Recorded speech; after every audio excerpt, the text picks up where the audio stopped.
En pleine guerre froide, la peur devient une arme. Les États-Unis sont convaincus que l'Union soviétique a découvert une nouvelle forme de domination, une arme invisible, le contrôle de l'esprit humain. Alors, dans l'ombre, la CIA lance un programme secret, son nom de code, MK-Ultra.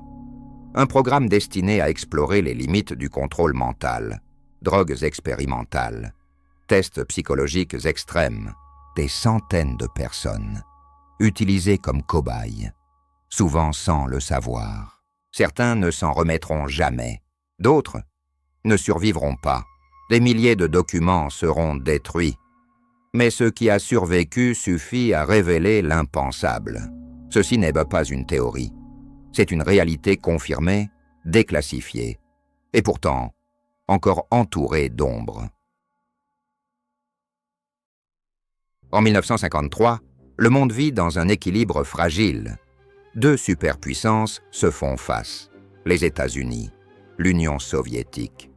Une guerre sans front visible, mais omniprésente. La guerre froide n'est pas une guerre traditionnelle. C'est une guerre d'influence, technologique, psychologique. Pendant la guerre de Corée, plusieurs soldats américains capturés reviennent avec des comportements troublants. Certains dénoncent publiquement leur propre pays. D'autres semblent psychologiquement brisés. Les médias parlent alors d'un mot inquiétant: lavage de cerveau. L'idée qu'un ennemi puisse manipuler l'esprit humain devient une obsession. À Washington, cette peur s'installe dans les bureaux du renseignement. Les États-Unis craignent que l'Union soviétique développe des méthodes secrètes. À la CIA, cette hypothèse devient une menace stratégique. Si l'ennemi contrôle l'esprit, alors aucune arme ne suffit. Il faut comprendre, il faut reproduire, il faut dépasser. La science devient un champ de bataille invisible. Des psychologues, des chimistes, des médecins, tous sont mobilisés dans une course secrète. Une course pour comprendre les mécanismes les plus profonds de l'esprit humain. La science devient un champ de bataille invisible, où chaque découverte est une arme. Dans ces réunions fermées, une idée commence à prendre forme. On ne voit jamais les visages clairement. Et si le contrôle mental n'était pas une menace, mais une opportunité, l'opportunité de créer l'agent parfait, celui qui ne peut trahir, car son esprit ne lui appartient plus. En 1953, la CIA autorise officiellement un programme classifié. Son objectif, explorer les limites du contrôle humain. Son nom de code, MK-Ultra, un nom qui allait devenir synonyme d'horreur scientifique. Ce n'était que le début. Les expériences allaient bientôt dépasser tout ce que l'on pouvait imaginer. En 1953, sous la direction du directeur Allen Dulles, la CIA autorise officiellement le programme MK-Ultra. L'ambiance est feutrée, stratégique, froide. Une décision qui allait changer l'histoire de la psychologie. Une main pose un dossier épais sur un bureau. Tampon rouge. Top secret. Le silence pèse dans la pièce. La décision est prise. Si une arme psychologique existe, les États-Unis doivent la comprendre. Ils doivent la comprendre avant leurs ennemis. La guerre froide ne se joue pas que sur le terrain. Sous la direction du directeur de la CIA, Allen Dulles, un programme clandestin est autorisé. Son nom, MK-Ultra. Un nom qui restera gravé dans l'ombre. Officiellement, il s'agit d'étudier les substances capables d'altérer le comportement humain. Officieusement, il s'agit de découvrir comment briser une volonté, comment contrôler l'esprit. Pour dissimuler le programme, la CIA finance discrètement des universités et des hôpitaux. Des centres de recherche deviennent des façades pour des expériences sans précédent. Des dizaines de sous-projets sont créés dans l'ombre des laboratoires les plus prestigieux. Certains chercheurs ignorent même qu'ils travaillent pour les services de renseignement. L'argent circule dans l'ombre. Les questions se taisent devant les budgets illimités. Et les expériences commencent. La théorie laisse place à la réalité brutale. Ce qui devait rester théorique devient rapidement concret, très concret. car pour comprendre les limites de l'esprit humain, il faut le pousser jusqu'à la rupture. Une fois le programme lancé, les expériences commencent. L'objectif est simple: comprendre comment une substance ou une technique peut altérer la perception, la mémoire ou la volonté. Le LSD devient rapidement l'une des substances les plus étudiées. À l'époque, ses effets sont encore mal compris, mais la CIA y voit un potentiel. Dans certains cas, des individus reçoivent la drogue sans le savoir. Des militaires, des patients psychiatriques, parfois même des citoyens ordinaires. Ils ignorent qu'ils participent à une expérience. Derrière des vitres sans teint, des observateurs prennent des notes. Ils analysent les réactions. Ils mesurent le temps nécessaire pour briser la cohérence mentale d'un sujet. À San Francisco, des safe houses sont mises en place. Des appartements discrets où des individus sont attirés, drogués, puis observés à distance. L'expérience continue sans qu'ils n'en aient conscience. Les rapports mentionnent des épisodes de paranoïa, des crises psychotiques, des pertes de mémoire. Certains sujets subissent des doses répétées pendant plusieurs jours.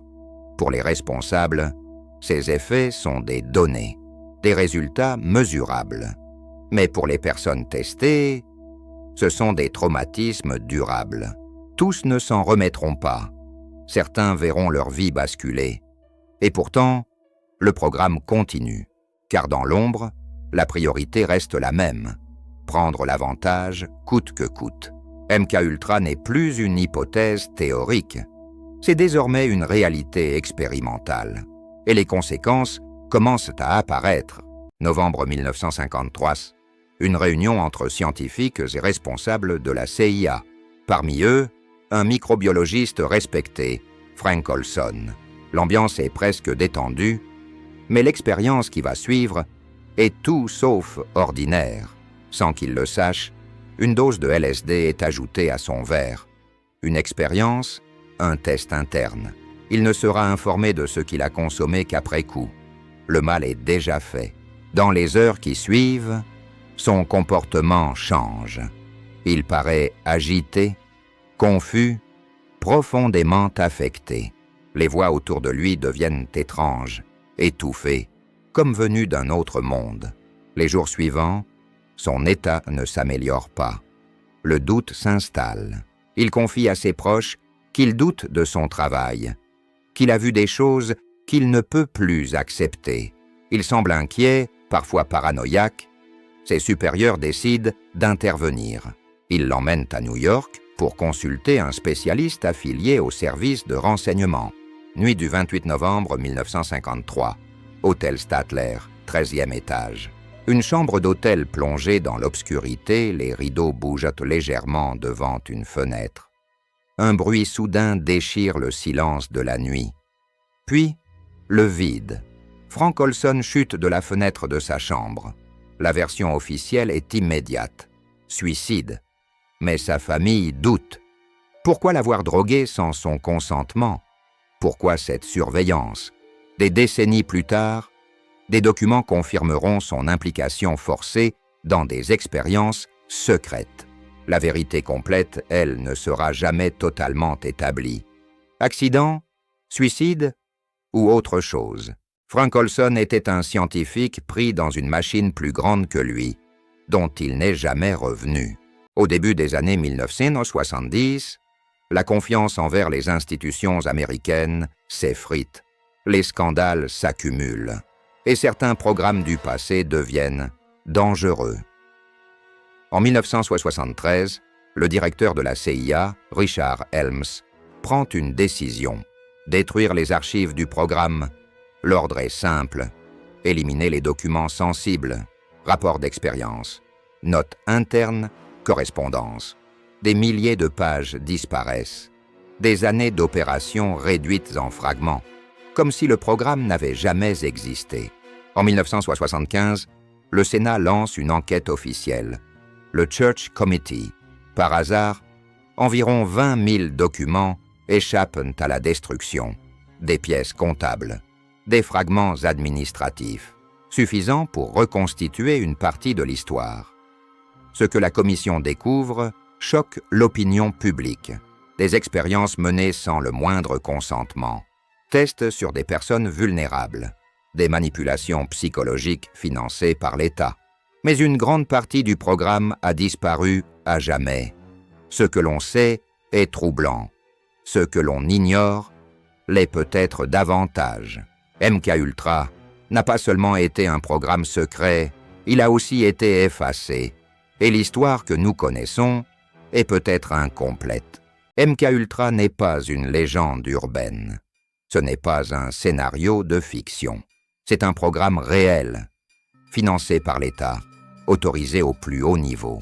Mené pendant plus de 20 ans, des citoyens ont servi de cobayes, sans information, sans consentement, sans protection. Des citoyens ont servi de cobayes, dans l'ombre des couloirs administratifs, non pas sous un régime totalitaire lointain, mais au sein d'une démocratie. L'histoire rappelle une vérité inconfortable. La peur peut tout justifier. Des réformes ont suivi. Des commissions de contrôle ont été mises en place. Officiellement, le programme a pris fin. Mais les traces demeurent. Mais l'histoire de MKUltra laisse une question ouverte. Une question pour nous tous. Dans les périodes de peur extrême, les limites morales peuvent glisser lentement. Saurions-nous reconnaître les dérives avant qu'elles ne deviennent invisibles ?